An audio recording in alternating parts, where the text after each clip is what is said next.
সীমান্ত এলাকায় বেশ কিছু বন্দর রয়েছে যেগুলো দেশের জন্য লাভজনক না।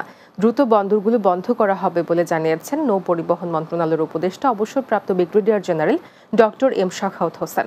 বৃহস্পতিবার সকালে চট্টগ্রাম বন্দরের শহীদ প্রকৌশলী শামসুজ্জামান স্টেডিয়াম এলাকার কাস্টমস অকশন শেড সহ বন্দরের বিভিন্ন স্থান পরিদর্শন শেষে সাংবাদিকদের প্রশ্নের জবাবে তিনি এই কথা বলেন।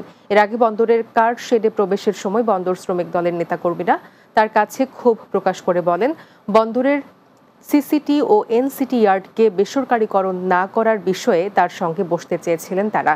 বন্দর কর্তৃপক্ষের অসহযোগিতার কারণে সেটি সম্ভব হয়নি বলেও অভিযোগ করেন শ্রমিক নেতারা। আমি 8টা পোর্টকে আইডেন্টিফাই করেছি, স্থল পোর্ট যার 1 পয়সা আমদানি নেই। এত বছর প্রায় 10 বছর মতো হয়ে গেছে, 1টা পয়সার আমদানি নেই, অথচ আমরা রাজস্ব থেকে খরচ করছি।